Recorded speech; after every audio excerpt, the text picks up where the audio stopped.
Welcome everyone to this month's Astrocolorscope. My name's Elizabeth Harper. My website is sealwithlove.com. So the idea of the Astrocolorscope is that we're going to mix astrology, a little bit of astrology, with color. And the way we mix the color is we're using crystals from my ever-expanding crystal bag. I choose 3 crystals and then throw them into a chart with 12 houses, and then we see where the crystals land for you.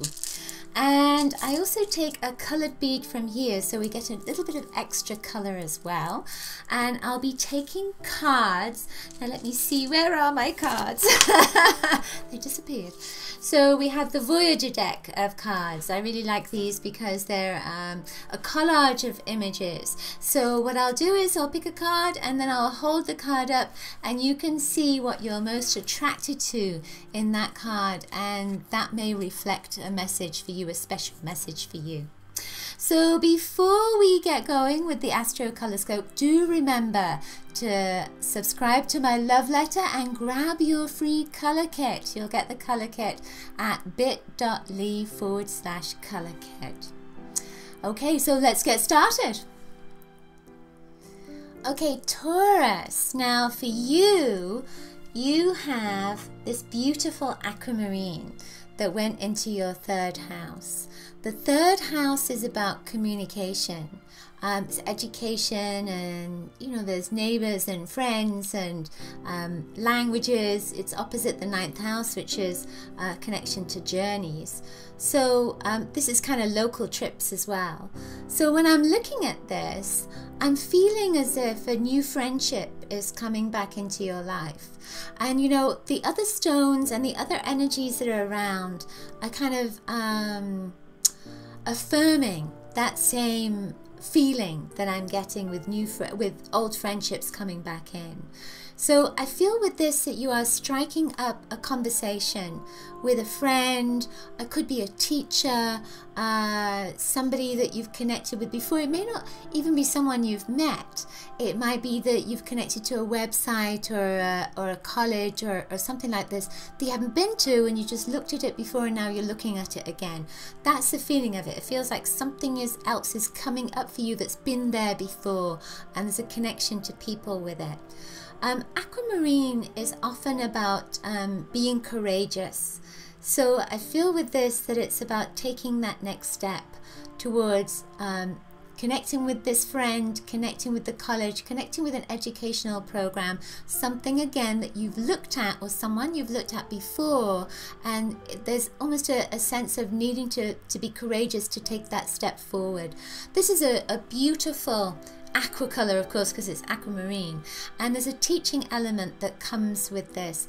And when I look at it and feel it, it feels very much like the ocean, and it feels like something that is fresh and new. So there's no need to fear. There's no need to, nothing is standing in your way. It feels like everything is going with the flow for you with this. That's really beautiful. It's such a beautiful stone.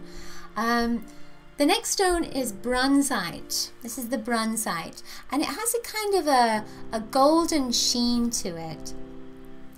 This went into your 9th house, so this is kind of opposite that energy there. So, but I don't feel that they're working against each other.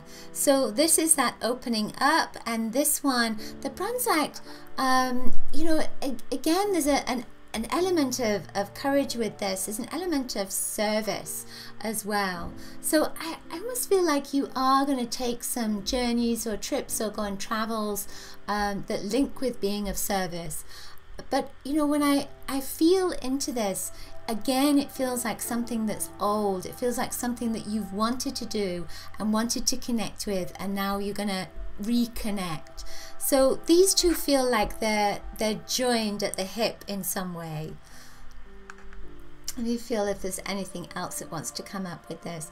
Well, now I am being told that there is an element of protection with the bronzite as well. So it's almost as if being grounded is going to protect you. So with this, you're going to get very excited about this new thing that has been there before, or this new person that's been there before, and this is going to keep you grounded in the present moment, so you don't start shooting off into the future and having all kinds of ideas and then making up stories and whatnot. So there's a grounded energy that comes in there. So this one is Unikite, and Unikite came up in your 11th house. Now your 11th house is the house of friends, and again there's a service element with that. There's a connection to communities as well in that 11th house. So this is a beautiful olive green color and light green color, and it has in it this coral as well, this coral pink. And you know, for me, this particular stone, it's almost like a revelation stone. It says that you're going to find something, that you're going to discover something, and it's a heart energy as well.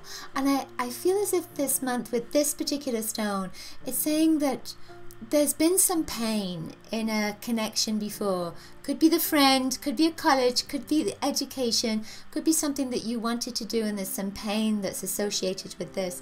And I feel that this is saying that you're either coming into a group of people that will accept you this time, or there's a person that's going to accept you this time, or there's a college that's going to accept you this time that just didn't before. And I feel that there's going to be some healing around that for you. Yeah. So this has green, this has blue. When these two colors kind of link together, there's an aspect that comes in of healing your heart. These are very earthy colors. So the blue like the sky, this like the soil, and this like the grass. So there's a strong connection to the earth this month. And so I feel as if that's a financial connection. So there's going to be either some extra money or a potential for a job that's going to bring in some more finances, some more wealth. Or there's some kind of abundance that's coming to you in some way. So like I suddenly got a lot of food that came to me that's in my fridge that I didn't buy. So it could be that kind of abundance. Doesn't necessarily have to be money. It could be that something is given to you that will sustain you and nourish you. So the bead that came out of my bead bag is not a bead. It's this spiral, and spirals are about growth. I often link them with wholeness as well, because it's like you're coming around and then you're coming back out again, and then you're complete. So the growth energy with this is around this month. I feel like it's growing again educationally. You're going to learn something about yourself. Go to college, some form of education, learn something about somebody else, learn something about a community, that kind of thing. Yeah. So now the card that came up for you is the Moon card. It's about reflections. So there's an equilibrium that's in this card. This is the Two of Worlds, which is the Two of Pentacles in the regular deck. So look at this card and see what you are most attracted to at this moment, and then ask for what that message will be for you. And you know, the full moon is on the 8th of October, and it's a lunar eclipse, and so the moon energy is going to be important for you, because this card has the moon in it, and it's kind of partially in there. So, and it's also a full moon that's in there. So I feel that that full moon energy around the 8th, I feel as if you're going to be kind of bursting out and letting go of something around about that time. Moon energy often is about letting go and then something new coming in. But I feel particularly with the moon energy that the 8th, 9th and 10th are important dates for you. Mercury is retrograde this month for most of the month, 4th to the 25th or around that time. So it feels almost as if, you know, with the lunar energy, that you may be trying to reach out to somebody or reconnect to somebody, and it doesn't quite happen until after the 8th. After that full moon, and then it feels like it bursts forward. So it could be that you've sent emails out and you haven't gotten a response, and all of a sudden you get lots of responses back. That's the sense of it. That's what it feels like to me anyway. And then when we get into the end of the month, the 23rd is the new moon, and that feels like for you, I'm seeing kind of parchment paper when I see that. So it feels like it's a good time to write down what it is you want. Anything that you want in your life, write it down at that time, specifically for you, because it feels like it's going to ground you a little bit more. And grounding seems to be a theme for you this month particularly. So write whatever you want down, because that's going to be a wishing moon for you in particular. That's the sense of it to me anyway. Okay, that's it for this month's Astrocolorscope. Do leave a comment below. Let me know if the messages resonate for you. If you know what your ascendant and moon signs are, check out the other Astrocolorscopes for that too. And you can also invite your guides and angels to let you know which crystal, which of the 3 crystals has a specific message for you, for your moon or ascendant sign. I make jewelry, so this is one of the pieces of jewelry I make. This is an angel wing, an earth angel wing. You can find those in store.sealwithlove.com along with lots of other goodies. And of course, if you've enjoyed the Astrocolorscope, remember I do offer a crystal reading service in the guidance section of my website. So that's sealwithlove.com/guidance. And finally, remember to pick up your color kit. That's at bit.ly/color kit.